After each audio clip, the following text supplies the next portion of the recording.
தண்டு சூப்பு செய்கிறோம். வாழைத்தண்டை நல்லா ரவுண்டாக கட் பண்ணி அதில் உள்ள நாரை எடுத்துட்டு அப்புறம் சின்னதாக இந்த சைஸில் பொடி பண்ணி நல்லா சுத்தமாக தேய்ச்சி கழுவிட்டு உள்ள நார் 1-2 எடுத்துட்டு ஒரு குக்கரில் தண்ணி வச்சு வாழைத்தண்டை போட்டு மிளகுத்தூள், ஜீரகத்தூள், உப்பு, மஞ்சத்தூள், வெங்காயம் ஒரு 2 வெங்காயம் எல்லாம் போட்டிருக்கேன். மல்லிக்கீரை போட்டிருக்கேன். லாஸ்ட்டாக தாளிச்சிக்கலாம். விசிலில் நல்லா வெந்துருச்சு.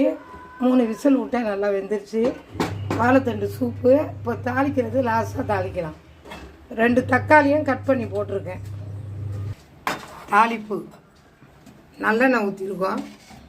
இஞ்சி பூண்டு கலவை, மல்லிக்கீரை போட்டிருக்கேன். உரப்பு வேணும்னா கொஞ்சம் தனி மிளகாத்தூள் போட்டுக்கலாம். தாளிச்சதை இதிலே ஊற்றிடலாம். அருமையான சூப்பு ரெடி ஆகிடுச்சு. பாருங்கள், இதை மாதிரி செஞ்சு சாப்பிடுங்க, நல்லாயிருக்கும். லைக் பண்ணுங்கள், ஷேர் பண்ணுங்கள்.